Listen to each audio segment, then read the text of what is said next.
الحمد لله رب العالمين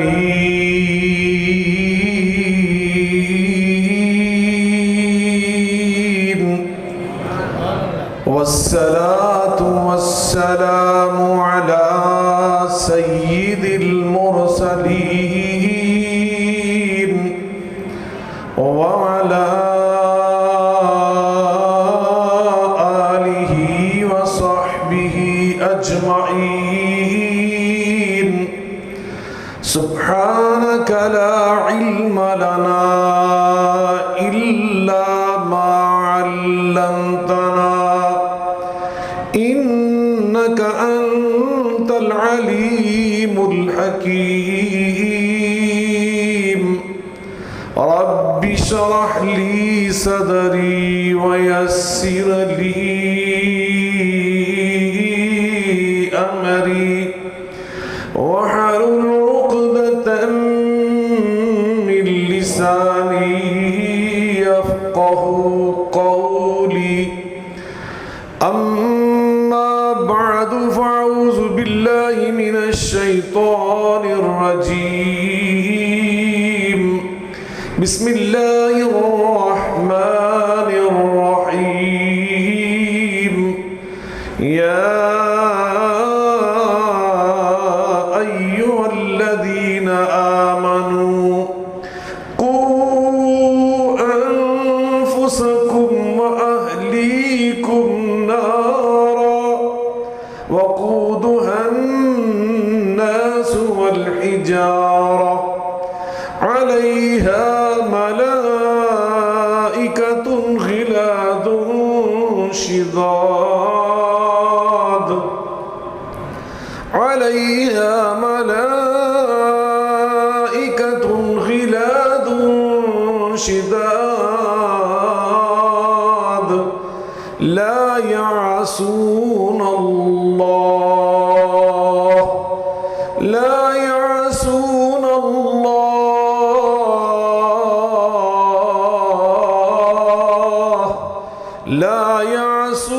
الله ما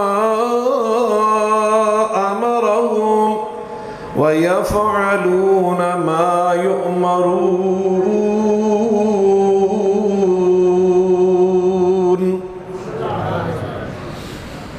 بسم الله ہر قسم کی حمد و ثنا بزرگی برتری بڑائی کبریائی اللہ رب العالمین کی ذات بابرکات کے لیے ان گنت لاتعداد اور بے شمار درود و سلام سید الاولین والآخرین رحمت للعالمین صاحب قرآن پیغمبر آخر الزمان ہم سب کے ہادی و رہنما جناب محمد مصطفیٰ احمد مجتبی صلی اللہ علیہ وعلا آلہ وسلم کی ذات گرامی پر ہوں۔ بزرگان من، برادران ملت، لائق صد احترام میری ماں اور بہنوں، میں سب سے پہلے اللہ رب العالمین کا بے پناہ شکر ادا کرتا ہوں کہ جس نے مجھے توفیق عطا فرمائی اور میں اس تاریخی چک جو ہمارے اسلاف، ہمارے بزرگان حضرت محدث العصر مولانا حافظ عبداللہ روپڑی صاحب رحمہ اللہ تعالی اور سلطان المناظرین حضرت مولانا حافظ عبدالقادر روپڑی رحمۃ اللہ تعالی علیہ اور خطیب پاکستان حضرت مولانا حافظ اسماعیل روپڑی رحمہ اللہ تعالی ان کے علاقے سے ہجرت فرما کر اس علاقے میں آباد ہونے والے بزرگوں نے، بھائیوں نے، ساتھیوں نے، ہمارے اسلاف نے اس چک کو آباد فرمایا اور روپڑیوں کے نام سے موصوف فرمایا، تو میں اس چک میں حاضر ہو کر اس خوبصورت مسجد کو دیکھ کر، آپ جیسے پرجوش اپنے دینی بھائیوں کو دیکھ کر انتہائی دلی خوشی اور مسرت محسوس کر رہا ہوں۔ دعا گو ہوں کہ اللہ تعالی ہماری اس حاضری کو قبول فرمائے اور جن نیک مقاصد کے حصول کے لیے اس کانفرنس کا انعقاد اور اہتمام فرمایا گیا ہے، اللہ اپنی رحمت کے ساتھ وہ تمام مقاصد پورے فرمائے۔ ابھی مجھ سے قبل میرے برادر گرامی قدر خطیب پاکستان حضرت مولانا حافظ عبد الباسط شہو پوری صاحب حافظہم اللہ تعالی سے بہت ہی عالمانہ فاضلانہ خطاب سماعت فرما رہے تھے، اور ابھی انشاءاللہ میری اس تقریر کے فوراً بعد آپ کے سب نے استاد العلماء شیخ الحدیث مولانا قاری حافظ عبدالرزاق طاہر صاحب حافظہم اللہ تعالی بہت ہی ایمان افروز خطاب فرمائیں گے۔ میں دعا کرتا ہوں اللہ تعالیٰ میرے ان دینی بھائیوں کی عمر میں برکت فرمائے، ہمیں بھی اللہ صحت والی سلامتی والی طویل عمر عطا فرمائے، اور اللہ ہم سب کے دین اور دنیا کے سارے معاملات میں آسانیاں پیدا فرمائے۔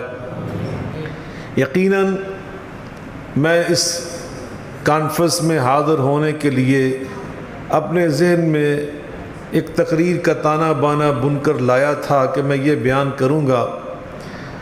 یہاں پہنچا تو حضرت حافظ صاحب جس عنوان پر گفتگو فرما رہے تھے، میں نے پھر مناسب سمجھا کہ انہی کی بات کو آگے بڑھا دوں تاکہ انہی کی باتوں کو تمہید بنا کر مجھے تیزی سے اختصار سے بات کرنے میں آسانی رہے۔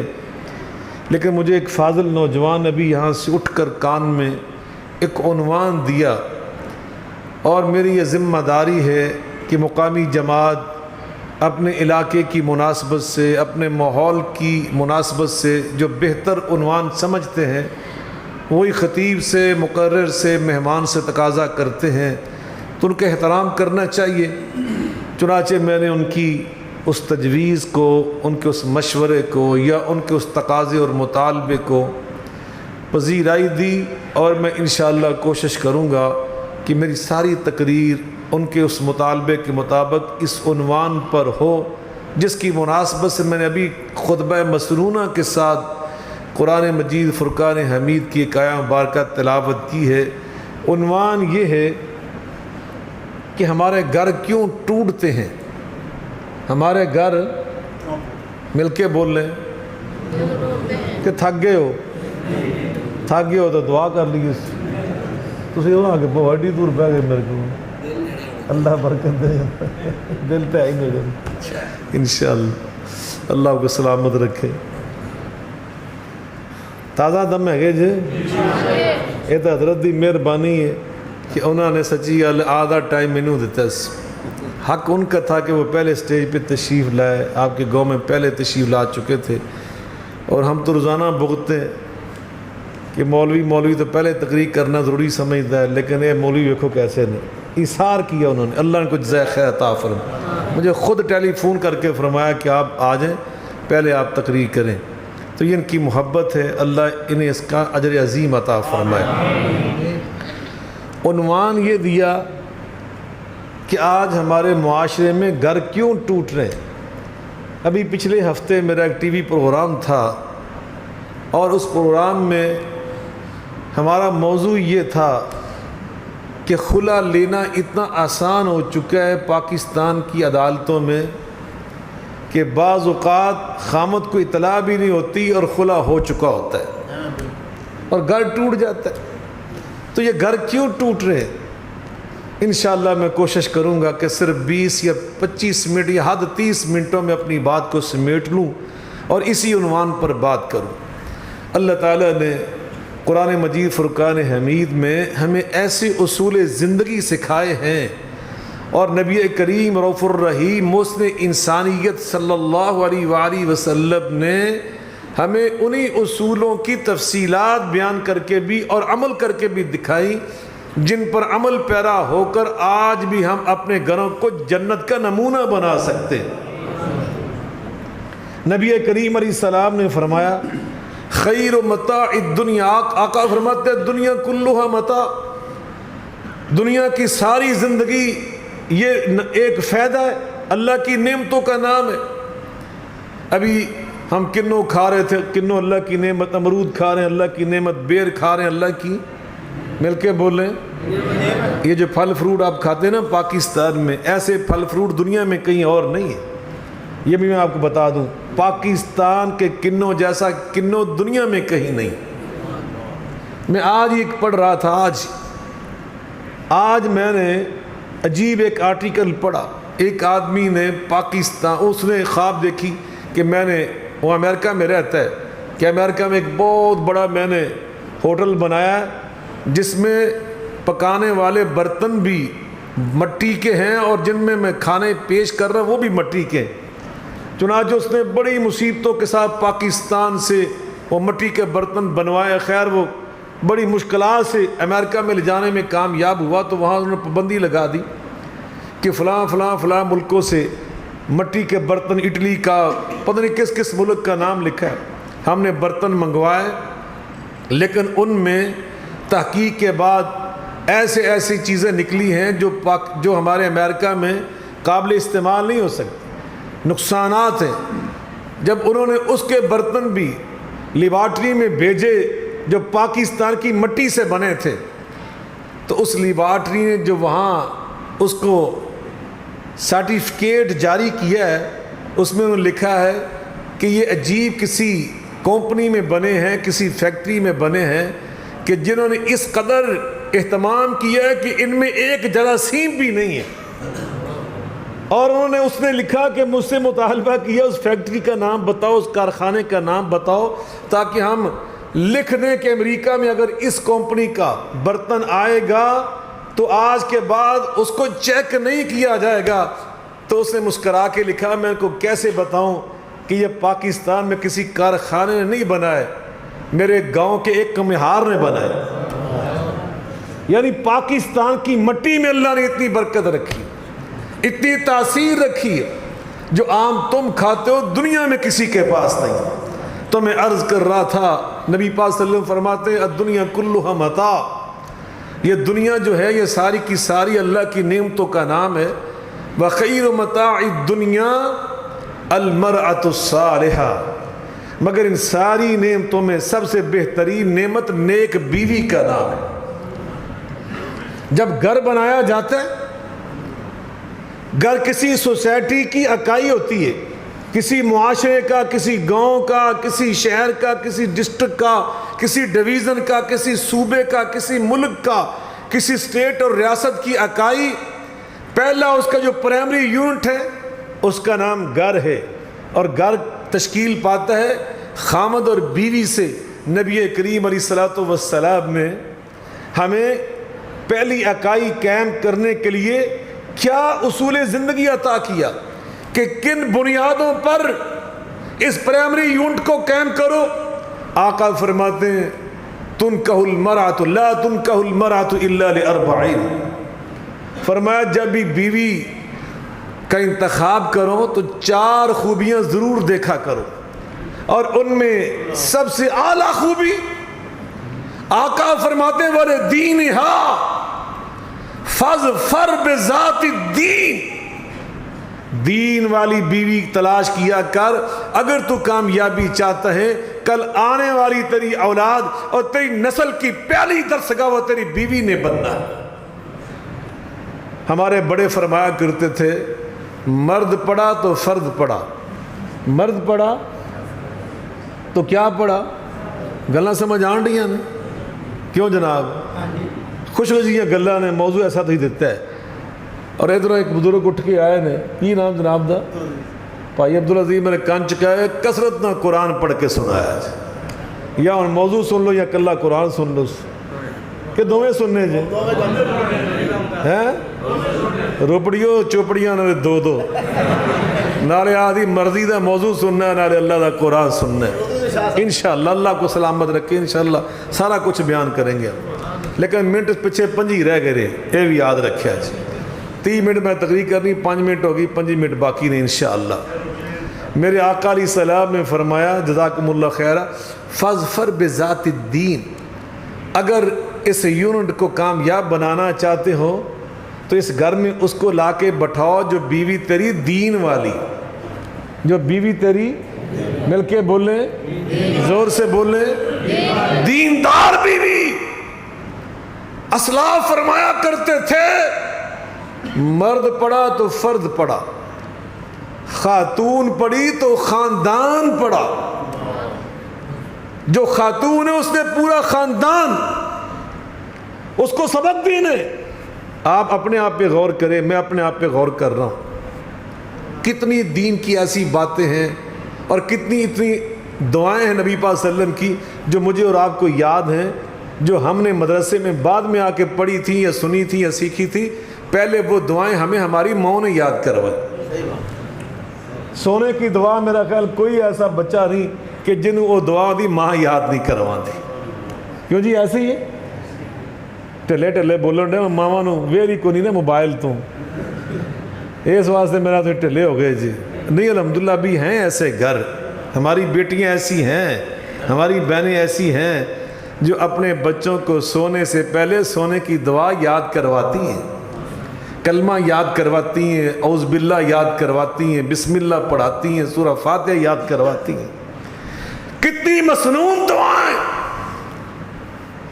جب مائیں ایسی دو گے نا اپنے بچوں کو جو انہیں اللہ اور اللہ کے رسول کی باتیں سنائیں گی، ان کے دل میں اللہ اور رسول کی محبت بٹھائیں گی۔ ابھی حضرت مولانا حافظ عبد الباسط صاحب صحابہ کرام اہل بیت طہار کی باتیں آپ کو سنا رہے تھے۔ کتنے صحابہ کے نام ہیں جو مجھے اور آپ کو اس وقت سے یاد ہیں جب وہ نام ہم نے اپنی ماں سے وہ سنے تھے، اہل بیت کے نام ان سے سنے تھے۔ اپنا گھر اس بنیاد پہ قائم کرو، اور اپنی بیٹی کے لیے جو شوہر تلاش کر رہے ہو نا، نبی پاک صلی اللہ علیہ وسلم نے اس کی بھی ہمیں رہنمائی فرمائی، وہ کیسا ہونا چاہیے۔ سنادا کہ رہن دا کیوں جناب، عمل تو سی کرنا کو نہیں، مرضی تو سی اپنی کرنی، لیکن میں قربان جو اللہ کیا فرما رہا ہے، وَمَا كَانَ لِمُؤْمِنٍ وَلَا مُؤْمِنَةٍ إِذَا قَضَى اللَّهُ وَرَسُولُهُ أَمْرًا، آواز اچھی کرو، وَمَا كَانَ لِمُؤْمِنٍ وَلَا مُؤْمِنَةٍ إِذَا قَضَى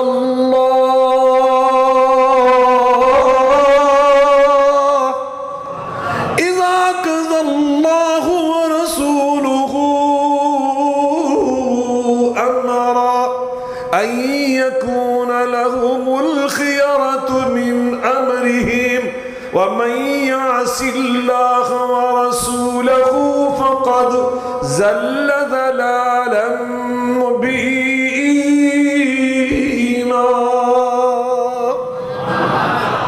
اللہ اور اللہ کے رسول صلی اللہ علیہ وسلم جو تمہیں تعلیم دیں اس کی اطاعت کرو، یہ تمہارے مومن ہونے کی نشانی ہے۔ نبی پاک صلی اللہ علیہ وسلم نے کیا رہنمائی فرمائی، بیٹی، بانجی، بتیجی، پوتی، نواسی، ان کے لیے رشتہ، بہن کے لیے رشتہ تلاش کرو تو کیسے انسان کا اذا اتاکم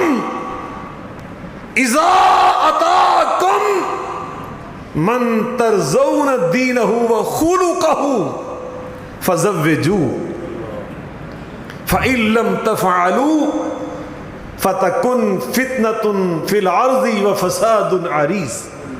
آقا علیہ السلام فرماتے ہیں اس کا انتخاب کرو اپنی بیٹی کے رشتے کے لیے کہ جس کا دین اچھا ہو، جس کا اخلاق اچھا ہو، جس کا اخلاق اچھا، سیرت اچھی، شہرت اچھی، دین والا، نماز روزے کا پابند، اللہ کی مخلوق کے ساتھ اس کے معاملات اچھے۔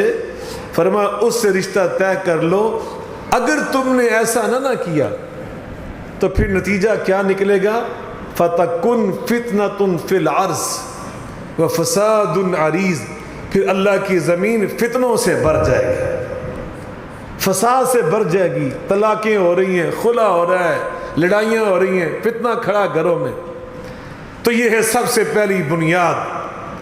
میرے بھائیوں، اگر اس بنیاد پہ گھر بنائے جائیں گے تو انشاءاللہ ان گھروں میں انتشار نہیں ہوگا، اللہ کی رحمت نازل ہوگی۔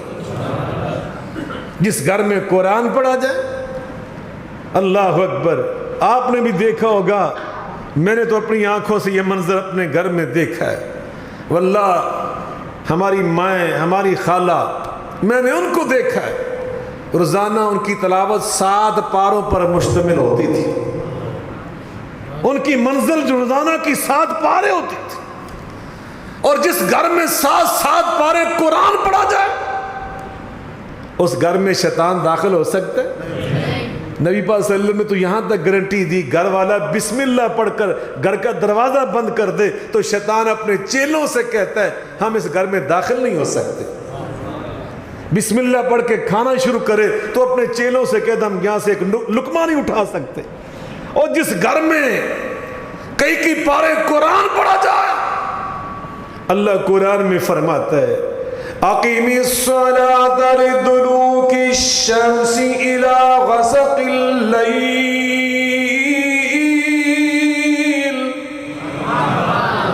اقیم الصلاة لدلوک الشمس الى غسق اللیل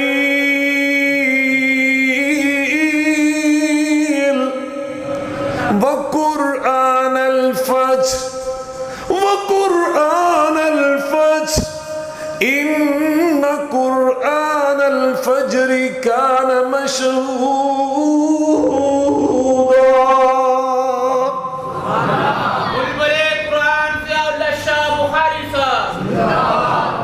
میرا خیال میرا نام بڑا لمبا ہے، اللہ کا بھی کہتا ہوں جوڑ لیا تو بھول جو کہ میرا نام ہی۔ اللہ کو سلامت رکھے، اللہ کو جزائے خیر عطا فرمائے۔ توجہ ہے آپ کی، جذبہ ہے سننے کا۔ 20 منٹ رہ گئے، پچھے 10 منٹ ہو گئے جی انشاءاللہ۔ میں تانوں نہ مطمئن کرنا پہ تسی پریشان نہ ہو کہ 20 منٹ ہی رہ گئے انشاءاللہ ہے۔ اللہ کو سلامت رکھے۔ توجہ ہے، اللہ فرما رہے جہاں قرآن پڑھا جاتا ہے نماز فجر میں، اِنَّ قرآن الفجر کان مشہودا، اس کی خوشبو آسمانوں تک پہنچتی ہے اور وہاں سے فرشتوں کو کھینچ کر اس گھر میں لے آتی، اس مسجد میں لے آتی۔ خواتین کے لیے نماز اپنے گھر میں پڑھنا افضل۔ جب ایک نمازی ماں، نمازی بیوی، نمازی بیٹی، نمازی بہن وہ گھر میں نماز فجر پڑھتی ہے، اللہ اکبر۔ آپ ذرا توجہ کریں، آپ میں سے بہت سارے ایسے خوش نصیب ہیں جنہوں نے کبھی تہجد کے ٹائم اپنی ماں کو تہجد میں گنگناتے ہوئے قرآن پڑھتے ہوئے سنا ہوگا۔ وہ ان کی آوازیں ابھی تک کانوں میں سنائی دیتی ہیں۔ اللہ کے ساتھ جو مناجات کرتی تھی اور جو ان کا وہ درد بھرا، سوز بھرا وہ اسلوب بیان ہوتا تھا، قرآن پڑھنے کا انداز ہوتا تھا۔ اللہ فرماتے ہیں جہاں ایسا قرآن کا ماحول ہوتا ہے وہاں تو میرے فرشتے بھی پہنچ جاتے ہیں۔ مجتمع قوم فی بیت من بیوت اللہ یتلون کتاب اللہ ویدارسون بینہم الا حفتهم الملائکہ وغشیتهم الرحمہ ونزلت علیہم السکینہ وذکرہم اللہ فی من عندہ۔ جہاں قرآن پڑھا اور سنا جاتا ہے اس کو سننے کے لیے آسمان سے فرشتے بھی نازل ہو جاتے ہیں۔ اگلی بات کروں گا تو آپ کا ایمان تازہ ہو جائے گا۔ جہاں فرشتے آ جاتے ہیں وہاں سے شیطان بھاگ جاتے ہیں۔ یہ قرآن میں اللہ نے بیان کیا، میدان بدر تھا، جب آئے نا آسمان سے فرشتے تو شیطان نے سرداران قریش کو چھوڑ دیا اور دوڑ لگا دی، کہتے انی ارا ما لا ترون، میں اس واسطے سے بھجیا جانا ہے جو مینوں نظر آنڈے تو انہوں نظر نہیں آنڈے۔ فرشتوں کو دیکھ کر شیطان دوڑ لگا دیتے، اللہ اکبر۔ اور صحابہ میں ایک ہستی ایسی تھی، حضرت سیدنا عمر فاروق رضی اللہ تعالیٰ عنہ، نبی پاک صلی اللہ علیہ وسلم نے ان کے بارے میں فرمایا میرے عمر ما لقیک الشیطان سالکا فجا الا سلک فجا غیر فجک، تو جس گلی اور بازار سے گزر جاتا ہے شیطان اس راستے کو چھوڑ کر بھاگ جاتا ہے۔ فرشتوں کو دیکھ کر شیطان بھاگ جاتے ہیں، اور شیطانوں کے بھاگنے کا مطلب یہ ہے وہ نحوستیں، نجاستیں، خباستیں اور کثافتیں، بیماریاں، امراض، بے برکتی وہ بھی ساتھ لے جاتے ہیں، اور فرشتے جب آتے ہیں اللہ کی ساتھ رحمتیں لے کے آتے ہیں، خوشیاں لے کے آتے ہیں، مسرت لے کے آتے ہیں، شفا لے کے آتے ہیں، خیر لے کر آتے ہیں، بلائیاں لے کر آتے ہیں، اور اللہ کی طرف سے فضل و کرم لے کے آتے ہیں۔ اور اگلی بات میں نے تمہیں اگر سنائی نا تو کم از کم 1 سال آپ کو اس کی لذت اور مٹھاس یاد رہے گی۔ اس واسطے اگلے سال واسطے ادھار نہ کر لیے، کیوں روپڑی ہو کیا جی؟ آج ہی سننا جی۔ اگلی بات سنو، اللہ سورہ یونس میں بیان کرتے ہیں۔ کون سی سورت؟ سورہ یونس میں اللہ بیان فرماتے ہیں جس گھر میں قرآن پڑھتی ہے نا خاتون، اللہ فرماتے ہیں وَمَا تَكُونُ فِي شَأْنٍ وَمَا تَتْلُو مِنْهُ مِنْ قُرْآنٍ وَمَا تَكُونُ فِي شَأْنٍ وَمَا تَتْلُو مِنْهُ مِنْ قُرْآنٍ وَلَا تَعْمَلُونَ مِنْ عَمَلٍ إِلَّا كُنَّا عَلَيْكُمْ شُهُودًا إِذْ تُفِيضُونَ فِيهِ وَمَا يَعْزُبُ عَنْ رَبِّكَ مِنْ مِثْقَالِ ذَرَّةٍ فِي الْأَرْضِ وَلَا فِي السَّمَاءِ وَلَا أَصْغَرَ مِنْ ذَلِكَ وَلَا أَكْبَرَ إِلَّا فِي كِتَابٍ مُبِينٍ۔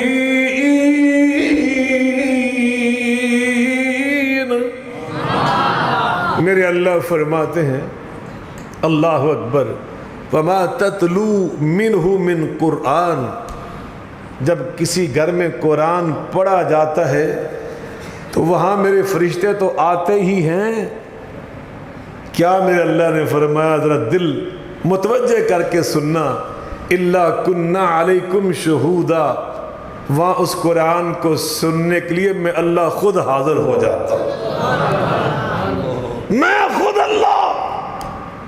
اور جس گھر میں میرا اللہ آ جائے، کیسے آتا ہے؟ اپنی رحمت کے ساتھ، اپنی نظر رحمت کے ساتھ، اللہ اکبر۔ اور جس گھر پہ میرے اللہ کی نظر رحمت ہو جائے، اس گھر کا بیڑا پار ہوگا یا نہیں ہوگا؟ اس گھر کے بچے کامیاب ہوں گے یا نہیں ہوں گے؟ اس گھر کی بیماریاں دور ہوں گی یا نہیں ہوں گی؟ اس گھر کے قرضے اتریں گے یا نہیں اتریں گے؟ اس گھر کے کھیت کا پیرا میرا رب اپنے فرشتوں کے ذریعے کروائے گا یا نہیں کروائے گا؟ اور گھروں میں قرآن تو پڑھ کے دیکھو، ایسی بیویوں سے اپنے گھر تو بسا کے دیکھو جو دین والی ہوں، اور دین والی بیٹی کے لیے بندہ و لب کے لے آؤ جو دین والا ہوئے، اس کی برابری کا ہو، وہ بیچاری نمازی، پرہیزگار، متقی، قرآن پڑھنے والی ہو، اور لا کے کہ بے دین، بد تہذیب، بدتمیز، غیر مہذب، بد اخلاق اس کے پلے باندھ دو۔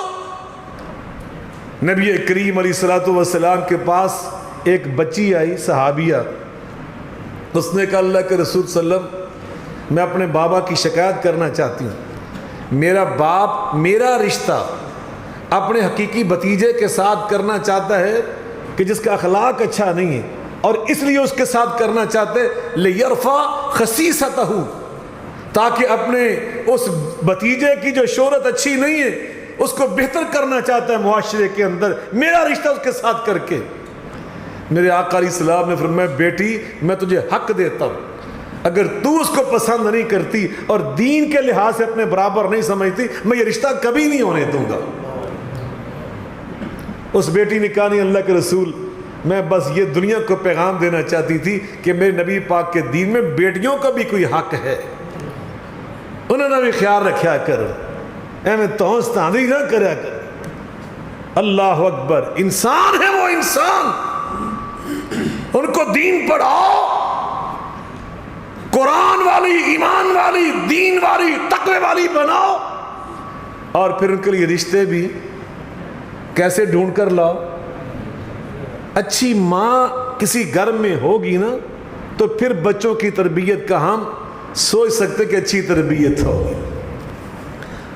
سیدنا عمر فاروق رضی اللہ تعالیٰ دور خلافت ہے، ایک بابا جی آگے شکایت لے کر کہ میرا بیٹا بڑا بدتمیز ہے، اس نے مجھے بہت تنگ کیا ہے، میرا دل دکھایا۔ جناب فاروق اعظم بڑے پرجلال امیر المؤمنین، اس نوجوان کو بلا لیا گیا۔ آپ نے جب اس کو ڈانٹا اور جھڑکا، تمہیں شرم نہیں آتی؟ تیرا باپ بوڑھا، تم اس کا دل خراب کرتے ہو۔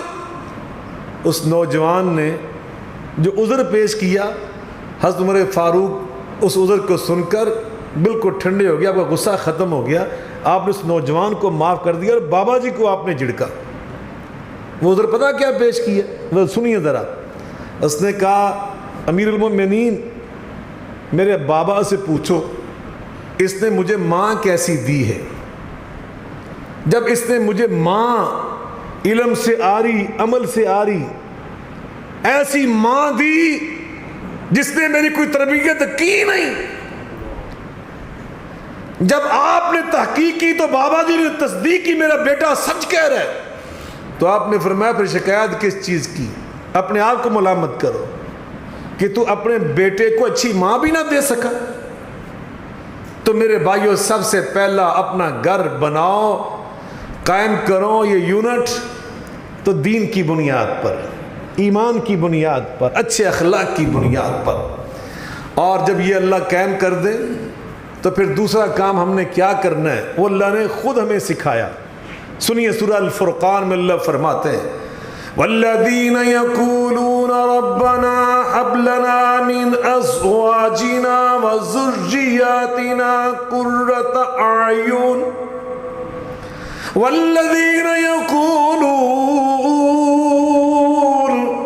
ربنا هب لنا من ازواجنا وذرياتنا قرة اعین وجعلنا للمتقین اماما۔ دوسرا کام آپ نے اللہ سے دعائیں مانگنی ہیں، یا اللہ میری بیوی کو ایسا بنا دے کہ جس کو دیکھ کر میری آنکھیں ٹھنڈی ہو جائیں۔ اور بیویوں کے لیے بھی یہی تعلیم ہے کہ وہ بھی دعا کرے، یا اللہ میرا خامد ایسا ہو جس کو دیکھ کر میری آنکھیں ٹھنڈی ہو جائے۔ ایمان والا شوہر اپنی بیوی کو نماز پڑھتے ہوئے دیکھ کر اپنی آنکھوں میں ٹھنڈک محسوس کرتا ہے، اپنی بیوی کو قرآن پڑھتے ہوئے دیکھ کر خوشی محسوس کرتا ہے۔ اور اسی طرح بیوی، نبی پاک علیہ السلام نے فرمایا نظر اللہ عمران، اللہ پاک اس خامد کا چہرہ تر و تازہ رکھے جو تہجد کے ٹائم اٹھتا ہے اور پانی کے چھینٹے مار کر اپنی بیوی کو بھی اٹھا دیتا ہے، یا بیوی بیدار ہوتی ہے تو تہجد کے لیے اپنے خامد کو بھی بیدار کر دیتا ہے۔ دعائیں کرو، دعائیں اللہ سے اپنی بیوی کے لیے، وذریاتنا، اور اپنی اولاد کے لیے۔ کس کے لیے؟ مل کے بول لیں، اونچی بولو، ماں باپ کی دعائیں۔ نبی پاک صلی اللہ علیہ وسلم فرماتے ہیں لا تدعوا علی انفسکم، لا تدعوا علی اولادکم ولا علی موالکم، کبھی اپنی اولاد کو غصے میں آ کر بد دعا نہ دے بیٹھنا۔ ماں باپ کی بد دعا، نبی پاک نے فرمایا بات کو ایسے نکلتی ہے ادھر قبول ہو جاتی، اس لیے بد دعا نہ دو اور دعائیں دو۔ اور ماں کی دعا تو اتنی مشہور ہو گئی ہے کہ ہر رقشے کے پیچھے لکھا ہوتا ہے ماں کی دعا، ماں علم سارے کو لے آ گیا ہے، ماں کی دعا تے ابا جی کی دعا۔ میں کدی نہیں لکھا ویکھیا، میں روز پڑھنا ہے رقشیاں دے پیچھے، ٹرکاں دے پیچھے، بساں دے پیچھے، کہ کسی نے لکھیا ہوئے، کسی نے لکھے ہی نہیں۔ تو نبی پاک نے جو فرمایا نا 1400 سال پہلے ابا جی دی دعا دے بارے وہ بھی سن لو، تمہارا ایمان تازہ ہو جائے۔ بے شک ماں کی دعا ایسی ہے، اللہ کی قسم ماں کی دعا سے ہم نے ڈاکو ولی بنتے دیکھے۔ ماں کی دعا انسان کو خساروں سے نکال کر کامیابیوں کی منزلوں پہ قائم کر دیتی ہے، لیکن باپ کی دعا، حدیث نبوی سنو، میرے آقا علیہ السلام فرماتے ہیں ثلاث دعوات، ثلاث دعوات لا ترد، 3 بندوں کی دعا ایسی ہوتی ہے اللہ کبھی رد ہی نہیں کرتا، کبھی رد نہیں کرتا۔ ان 3 میں سے میں ایک سناتا ہوں، 2 ادھار کرتا ہوں۔ فرمایا ودعوت الوالد، جب باپ اپنی اولاد کے لیے ہاتھ اٹھا کر دعا کرتا اللہ ضرور قبول فرما لیتا ہے۔ یارو ہم کتنے بد نصیب ہوں گے کہ اگر ہم اپنی اولاد کے لیے دعا بھی نہیں کر سکتے، اس یقین کے باوجود، ایمان کے باوجود کہ نبی پاک علیہ السلام نے فرمایا دعا رد ہی نہیں ہوتی جب باپ اپنی اولاد کے لیے دعا کر دیتا ہے۔ دعا کیا کرو اپنی اولاد کے لیے، گھر کیسے ٹوٹیں گے؟ باپ دعائیں مانگنے والا ہو، مائیں دعائیں مانگنے والی ہو، وہ گھر ٹوٹتے نہیں بلکہ مضبوط سے مضبوط ہوتے چلے جاتے ہیں۔ ہمارے بزرگ فرمایا کرتے تھے کہ میں نے اپنی اولاد کو دعا دی ہے اور میری دعا 7 پشتوں تک جائے گی، اور قرآن میں اللہ نے یہ بیان کیا ہے۔ حضرت عمران کی بیوی اللہ نے جو قرآن میں بیان فرمایا، حضرت مریم کی والدہ، انہوں نے دعا کیا دی تھی؟ انی اعیذھا وذریتھا، یا اللہ میں اپنی بیٹی کو دعا دے رہی ہوں اور میری بیٹی کو جو تو اولاد عطا کرے گا میں اس کو بھی دعا دے رہی ہوں، جو ابھی آئی نہیں، ابھی بیٹی گود میں، مگر اللہ والے اپنی نسلوں کے لیے دعائیں کرتے ہیں، اپنی نسلوں کے لیے۔ اور ہم کیسے باپ ہیں کہ نسلوں کے لیے کیا ہم اپنی اولاد کے لیے دعا نہیں کر سکتے؟ اللہ کرے میں اور آپ آج کے بعد کثرت سے اپنی اولاد کے لیے دعائیں مانگنے والے بن جائیں۔ مانگو گے دعا؟ یارو اپنے اندر تبدیلی پیدا کرو، اپنے اندر انقلاب پیدا کرو۔ یہ دل سے یہ پروگرام کس لیے ہم کرتے ہیں؟ آپ نے علماء کو کس لیے بلایا؟ اس لیے بلایا کہ کوئی عمل ہم سیکھیں۔ گھر ٹوٹنے سے بچانا چاہتے ہو تو یہ بنیادیں اپنے گھر میں قائم کرو جو اللہ رسول نے ہمیں سکھائی۔ اگاں ٹریے کے بس کریے، 5 کو سہولتیں بیان ہونے چاہیے نا، تو کنے ہوئے نے؟ 2 ہوئے نے، اجے صرف 2 میں بیان کیتے نے، 2 ہے نا جی، وکھو نا مولوی عبدالعزیز پوری توجہ ماشاءاللہ۔ تیسرا اصول توجہ فرمائیں، تیسرا اصول یہ ہے میرے بھائیوں، من لم یوقر کبیرنا ولم یرحم صغیرنا فلیس منا۔ نبی کریم علیہ السلام فرماتے ہیں جو بڑوں کا ادب نہ کرے اور چھوٹوں کے ساتھ شفقت نہ کرے وہ میری امت سے نکل جاتا ہے۔ اب گھر میں صرف خامد بیوی نہیں ہے، بلکہ تیسرا اصول یہ ہے، نبی پاک صلی اللہ علیہ وسلم فرماتے ہیں خیرکم خیرکم لأہلہ وانا خیرکم لأہلی، تم میں سے بہترین اخلاق والا بندہ وہ اللہ کے ہاں شمار ہوتا ہے کہ جو اپنی بیوی کے لیے اچھے اخلاق والا ہے، اور میں تم میں سب سے زیادہ اپنی بیویوں کے ساتھ اچھے اخلاق والا شوہر ہوں۔ اور اخلاق یہ اتنی بڑی نیکی ہے، نبی پاک صلی اللہ علیہ وسلم فرماتے ہیں ما شیئن اسقل فی میزان المؤمن من حسن خلقہ، قیامت کے دن مومن کے ترازو میں سب سے وزنی نیکی اس کا اچھا اخلاق ہوگا۔ ما شیئن اسقل فی میزان المؤمن یوم القیامت من حسن خلقہ، سب سے وزنی نیکی کا نام اچھا اخلاق۔ اکمل المؤمنین ایمانا احسن خلقا، فرمایا سب سے مکمل ایمان والا وہ ہے جس کا اخلاق سب سے اچھا ہے۔ باہر تو بڑے ہنس دے کھیڑ دینے، تے گھر جاندے جلاد بن جاندے نے، یہ کوئی اچھا اخلاق نہیں ہے۔ تو یہ تیسرا اصول ہے اپنی بیوی کے لیے شوہر کا اچھا اخلاق، تے بیوی دا اخلاق کیسا ہونا چاہیے؟ سارا دن سہیلیاں نہ تو موجاں گلاں کر دیاں نے، پیکج لگے ہوئے نے 3-3 گھنٹے دے بھیناں نال، ماں نال، پھوپھیاں نال، سارے نال ہو رہی ہیں۔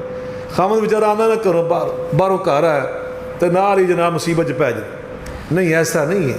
نبی پاک نے فرمایا اچھی بیوی وہ ہوتی ہے جب خامد آتا ہے نا گھر، اذا رات سرہ، پہلی نظر ہی جب بیوی پڑتی ہے تو اس کو خوش کر دیتی ہے۔ جب وہ کہتی ہے جی صد بسم اللہ، خوش آمدید، اچھے اخلاق سے پیش آتی۔ اللہ کرے ہمارے گھروں کا ماحول ایسا بن جائے، شوہر آئے تو خوش خوش، السلام علیکم، خیریت ہے آپ، وہ بھی اچھے انداز سے استقبال کرے، بچے اچھے انداز سے استقبال کرے۔ تو چوتھا اصول یہ ہے، اب اس گھر میں بوڑھے ماں باپ بھی ہوتے ہیں، بعض اوقات دادی نانی بھی ہوتی ہے، کیوں جناب؟ ہوندہ کہ نہیں ہوندہ؟ گھراں جے بھی ہوندے نے بزرگ، تو اسی کہنے کی مصیبت پہ گئے۔ بعض اوقات پھپھو ہوتی ہے بیچاری، کوئی بیوہ پھپھو، خالہ، کوئی بڑی بہن، وہ بزرگ خواتین ہوتی ہیں، بزرگ بابا جی ہوتے ہیں۔ اب ان بزرگوں کو تم اپنے لیے بوجھ سمجھتے ہو، پریشانی سمجھتے ہو، مصیبت سمجھتے ہو، اور کو سنبھالنا۔ نبی کریم علیہ السلام نے بشارت دی، دل کی تختی پہ لکھ لو، تمہارا ایمان تازہ ہو جائے گا۔ آقا علیہ السلام فرماتے ہیں انما تنصرون وترزقون بضعفائکم، اللہ جو تمہاری مدد کر رہا ہے اور تمہیں روزی عطا کر رہا ہے، یہ تمہارے کمال اور تمہاری کاریگری سے نہیں، بضعفائکم، تمہارے گھر میں جو کمزور اور ضعیف اور بزرگ خواتین اور بابے ہیں، یہ ان کی برکت سے اللہ تمہیں روزی عطا کر رہا ہے۔ بعض اوقات بندہ کئی مصیبتوں سے بچا ہوتا ہے اور بزرگوں کی وجہ سے، ان کی دعائیں ہوتی ہیں، ان کا وجود برکت والا ہوتا ہے۔ بدقسمت ہیں وہ لوگ جو اپنے بوڑھے ماں باپ کو اب بن گئے ہاؤس۔ ہم نے تو یورپ میں دیکھے تھے، سن 84 میں، 88 میں، 92 میں، بہت دفعہ میں گیا تو یہ ہم نے وہاں دیکھا تھا، اولڈ ایج ہوم، جو بڑی عمر کے لوگوں کے لیے الگ گھر بنا دیے جاتے ہیں۔ گھر والے اٹھا کے وہاں پھینک آتے ہیں بابا جی کو، یہ ساڑھے کام دے نہیں رہے، انہیں تسی سنبھالو۔ اور پھر سال کے بعد چیتا آ جاندہ انہوں کہ جناب آج مدر ڈے، آج فادر ڈے۔ میں کئی دفعہ ٹی وی پروگراموں میں ان کی حجامت بنا چکا ہوں۔ یہ تمہارا کلچر ہے، یہ تمہاری تہذیب ہے، اور ہمارا کلچر مسلمانوں کا یہ ہے کہ ہمارا ہر گھر، اس کا ہر دن فادر ڈے بھی ہے اور مدر ڈے بھی ہے۔ ہم تو روزانہ والدین خدمت کرنا اجر سمجھتے اور نیکی سمجھتے اور اپنے لیے باعث برکت سمجھتے۔ میں آج خطبہ جمعہ کے اندر بھی یہ واقعہ سنا کے آیا اتفاقاً کہ میرے ایک ٹی وی اینکر ہیں، ان کا نام ہے محمد شاہ نواز رانا، وہ عرصہ دراز میں ساتھ دین حیات ایک پروگرام کرتے رہے، اب وہ مفتی آن لائن کرتے ہیں ہمارے ساتھ۔ انہوں نے یہ واقعہ خود سنایا، کہنے لگے میں لاہور کے ایک اولڈ ایج ہوم، سمجھتے ہیں اس کا معنی کیا ہے؟ اولڈ ایج، ماشاءاللہ پڑھے لکھے لوگ، بڑی عمر کے لوگوں کے گھر ہوم۔ تو کہتے میں گیا تو چلتے چلتے اچانک ایک خاتون جو بڑی اماں تھی، ماں جیسی، اس نے مجھے دیکھا، میں نے اس کو دیکھا، اس نے مجھے پہچان لیا، میں نے اس کو پہچان لیا۔ وہ میرے ایک دوست جو بہت بڑے افسر تھے، ان کی ماں تھی۔ اگلی بات سناؤں گا تو آپ کا دل ہل جائے گا۔ کہتے اس بوڑھی اماں نے، اس بوڑھی ماں نے میرا ہاتھ پکڑ لیا اور مجھے ایک طرف اکیلے کو لے گئی اور میرے آگے ہاتھ باندھ کے کہتی بیٹا شاہ نواز، تو نے مجھے پہچان لیا کہ میں کس کی ماں ہوں؟ اللہ کے لیے تو ٹی وی پہ بیٹھ کے پروگرام کرتا ہے، اب ٹی وی پر میرے بیٹے کا نام نہ کہیں لے لینا، وگرنہ میرے بیٹے کی عزت میں فرق پڑ جائے گا۔ اور ماں بیچاری وہاں بیٹھ کے تیری عزت کا خیال کر رہی۔ تم کیسے بدقسمت ہو، کیسے بدنصیب۔ تمہیں عرض کر رہا ہوں، اگر گھر ٹوٹنے سے بچانا چاہتے ہو، اپنے گھروں میں جو بزرگ باپ ہے، دادا ہے، نانا ہے، پھپھو ہے، خالہ ہے، ماں ہے، دادی ہے، نانی ہے، ان کو باعث برکت سمجھو۔ کہ یہ برکت والے لوگ ہیں۔ پھر حدیث پاک کے الفاظ سنو، انما تنصرون، تمہاری مدد کی جاتی ہے، وترزقون، تم رزق دیے جاتے ہو۔ کس وجہ سے؟ تمہارے کمال سے، تمہارے علم سے، تمہاری کاریگری سے، تمہاری ہوشیاری سے نہیں، بضعفائکم، تمہارے ضعیف لوگوں کی برکت سے۔ یہ گل یاد رہے گی؟ اللہ پاک سامنے گلاں یاد رکھن دی توفیق عطا فرمائے تے عمل کرن دی بھی توفیق عطا فرمائے۔ لو آخری بات، پھر باقی انشاءاللہ باتیں۔ گھر ٹوٹنے سے بچانا چاہتے ہو نا، تو میرے بھائیوں اپنی اولاد کو کبھی لقمہ حرام نہ کھلاؤ۔ حرام روزی، اس کے برے نتائج۔ جن گھروں میں حلال و حرام کی تمیز نہیں نہ رہتی، فرق نہیں رکھتا باپ، الرجال قوامون علی النساء بما فضل اللہ بعضهم علی بعض وبما انفقوا، گھر پہ خرچہ کرنا تمہاری ذمہ داری ہے، عورتوں کی ذمہ داری۔ اگر عورت ٹیچر لگی ہوئی ہے، لیڈی ڈاکٹر ہے، استانی ہے، ہماری کوئی بہن، تو وہ جو اپنی تنخواہ لے کے آ رہی ہے اس کا حق ہے، وہ آپ کو دے یا نہ دے، آپ کے گھر پہ خرچ کرے نہ کرے یہ اس کی مرضی ہے، لیکن گھر پہ خرچ کرنا یہ مرد کی ذمہ داری۔ یہ کس کی ذمہ داری؟ اونچی بولو۔ لیکن یاد رکھو، امام بخاری رحمۃ اللہ علیہ بچپن میں یتیم ہو گئے، اور ماں کی دعاؤں سے اللہ پاک نے انہیں اٹھا کر امیر المحدثین بنا دیا۔ لیکن اگلی بات میں جو سنانا چاہتا ہوں، ان کے والد گرامی، ان کا نام پتہ کیا تھا؟ کی نام سی ماں بخاری دے ابا جی دا؟ تو اسی سارا کوئی دسی جاؤ، انہوں نے پوچھ لین دو، تو انہوں نے پتہ ہے ماشاءاللہ، تاکہ انہوں نے گلنا یاد رہن، میں تاں نہ پوچھنا پہ۔ امام بخاری دا آدھا نام کی سی؟ ماشاءاللہ، تو ہی تو پڑھے لکھے بزرگ ہو۔ محمد بن اسماعیل، ان کا اپنا نام تھا محمد، جو میرے نبی پاک صلی اللہ علیہ وسلم کا نام، اور ان کے ابا جی کا نام تھا اسماعیل۔ جناب اسماعیل، وہ امام بخاری ابھی بہت ہی چھوٹے تھے، وہ فوت ہو گئے۔ اللہ اکبر۔ اور امام محمد بن اسماعیل فرماتے ہیں کہ میرے ابا جی نے جو ہمارے لیے پیسہ چھوڑا نا، جس پیسے سے وہ پڑھنے کے لیے دوسرے ملکوں میں گئے تھے، فرماتے ہیں انہوں نے فرمایا میری اماں جان سے کہ یہ امانت سنبھال لو میرے بچوں کی تعلیم کے لیے، اور ساتھ فرمایا لا عالم درہما واحدا من حرام، میں پورے یقین سے کہہ سکتا ہوں میری اس روزی میں ایک حرام کا دینار، ایک حرام کا درہم بھی نہیں۔ دینار تو بڑا ہوتا تھا سونے کا، چاندی کا درہم بھی نہیں۔ اللہ اکبر۔ امام بخاری رحمۃ اللہ علیہ ایسے ہی محدثوں کے سردار نہیں بن گئے، باپ نے حلال روزی کا اہتمام کر کے ان کی ماں کے ہاتھ میں تھمایا تھا۔ اللہ کرے آپ سلامت رہیں، اللہ ہمیں سلامت رکھنے اپنے بچوں کے سروں پر۔ ہمیں اہتمام کرنا ہوگا، اپنے گھر میں حرام روزی نہ لے کر جائیں، رزق حلال لے کر جائیں، انشاءاللہ اس کی خیر ہے، اس کی برکت ہی برکت ہے۔ ہمارے گھروں میں اللہ بیماریاں نہیں آنے دے گا، اللہ پریشانیاں نہیں آنے دے گا، مصیبتیں نہیں آنے دے گا، بچے ہمارے باغی نہیں ہوں گے، سرکش نہیں ہوں گے، نافرمان نہیں ہوں گے، بد تہذیب نہیں ہوں گے، بدتمیز نہیں ہوں گے، ان کا اخلاق بلند ہوگا، ان کی زبانوں پر تہذیب اور تمیز ہوگی، وہ دوسروں سے بھی ملیں گے تو دیکھنے والا کہے گا اس کے والدین اس کی تربیت اچھی کی، اس کی تربیت، مل کے بولیں، ذرا زور سے بولیں۔ میں رات سفر کر رہا تھا کچھ سال پہلے، میرے بانجے سید حسن احمد بخاری ان کا نام ہے، یہ آپ کے بھتیجے میرے بڑے بیٹے ہیں ڈاکٹر سید اسامہ بخاری، تو وہ اس وقت میرے ساتھ سفر کر رہے تھے، رات کا ٹائم تھا، سردیوں کی رات تھی، بڑی سنسان سڑک پہ ہم جا رہے تھے جلسہ کر کے، تو پولیس نے ہمیں روک لیا۔ خیر ان کا حق ہے روکنا، میں نے اپنے ڈرائیور کو کہہ رکھا ہے پولیس روکے رک جاؤ، ہمارا فرض ہے، وہ ہماری حفاظت کے لیے کھڑے ہیں، ان کا حق ہے۔ گاڑی انہوں نے روک لی، جو دو بندے آئے نا ہمیں دیکھنے کے لیے، ایک کا اخلاق بڑا پست تھا، اس کا انداز بڑا غلط تھا، جو اخلاق سے گرا وہ انسان کا انداز ہوتا ہے وہ انداز تھا، اور دوسرے کا انداز بالکل اس کے الٹ تھا، وہ اخلاق والا، میٹھی زبان والا۔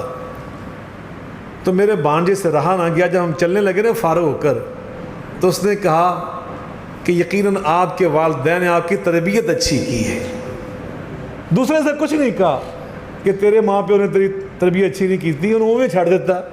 اور جس نے اچھا اپنا اخلاق دکھایا نا، صرف اس سے کہا کہ آپ کے والدین نے کہ آپ کی تربیت اچھی کی ہے، اچھی نہیں کی وہ تو کہا ہی نہیں نا، اس کو چھوڑ دیا۔ انہوں اپنے سمجھ آ گئی کہ انہوں کیوں کیا جا رہا ہے۔ والدین کی اچھی جو تربیت ہوتی ہے وہ انسان کی پوری زندگی اس کے ساتھ رہتی ہے۔ آپ اپنے گھر میں رزق حلال کے اہتمام کریں گے نا، اللہ کی قسم اٹھا کر کہتا ہوں، اللہ کی قسم اٹھا کر کہتا ہوں، اللہ فرشتے نازل کر کے تمہارے بچوں کی تربیت کے معاملے میں تمہارا ساتھ دیں گے۔ اللہ فرشتے نازل کرے گا تمہارے گھروں میں۔ ذرا ذمہ داری تو اپنی نبھا کے دیکھو۔ میں دعا کرتا ہوں اللہ مجھے بھی آپ کو بھی اپنے بچوں کی اسی طرح کی تربیت کرنے کی توفیق عطا فرمائے۔ جو میں نے آیا کریمہ پڑھی اس حوالے سے وَجَعَلْنَا لِلْمُتَّقِينَ إِمَامًا، اس کا اختتام اللہ نے اس پہ کیا۔ وہ کہتے یا اللہ ہماری آنکھیں ٹھنڈی کر، اولاد ایسی عطا کر، بیوی ایسی عطا کر، اور ساتھ پتہ کیا کہتے ہیں وَجَعَلْنَا لِلْمُتَّقِينَ إِمَامًا، یا اللہ ہماری اولاد کو متقی بنا دے، پرہیزگار بنا دے، اور ہمیں ان کا رہنما بنا دے، ان کے لیے نمونہ بنا دے۔ جو ماں باپ ہوں گے نا اسی طرح کی اولاد ہوگی۔ پیو ہوئے پرلے درجے دا بد زبان بد کلام، یہ بہت کم ہوتا ہے، اللہ مردوں سے زندے نکالتا ہے، یہ بہت کم ہوتا ہے معاشرے میں۔ عمومی طور پہ اصول یہی ہے، جیسا باپ ہوگا نا الولد سر لابی، ہماری اردو زبان میں کہتے ہیں ماں پہ دی پتا پہ گھوڑا، ماں پہ دی پتا پہ گھوڑا، بہتا نہیں تو تھوڑا تھوڑا۔ ماں باپ کے اثرات ضرور اس کا رنگ اولاد میں نظر آتا ہے۔ میں نے عموماً دیکھا ہے باپ کا جو طرز گفتگو ہوتا ہے نا اولاد کے اندر بھی نظر آتا ہے، باپ کا چلنے پھرنے کا سٹائل اولاد کے اندر نظر آتا ہے۔ اللہ کرے میں اور آپ سب اپنی اولادوں کے لیے اچھا نمونہ بن جائیں۔ اونچی آمین کہو۔ یہ بہت ضروری ہے اگر معاشرے میں امن چاہتے ہو، اس ملک کا استحکام چاہتے ہو، دنیا کے اندر ایک اچھا کردار اپنا پیش کرنا چاہتے ہو، تو پھر اس کے لیے کوشش کرو، دعا بھی کرو اللہ مجھے بھی اور آپ کو بھی اپنی اولادوں کے لیے، اپنے اہل خانہ کے لیے، اپنے گھر والوں کے لیے، اپنی بیٹیوں کے لیے، اپنی بیویوں کے لیے اچھا نمونہ بننے کی توفیق عطا فرمائے۔ وآخر دعوانا ان الحمد للہ رب العالمین۔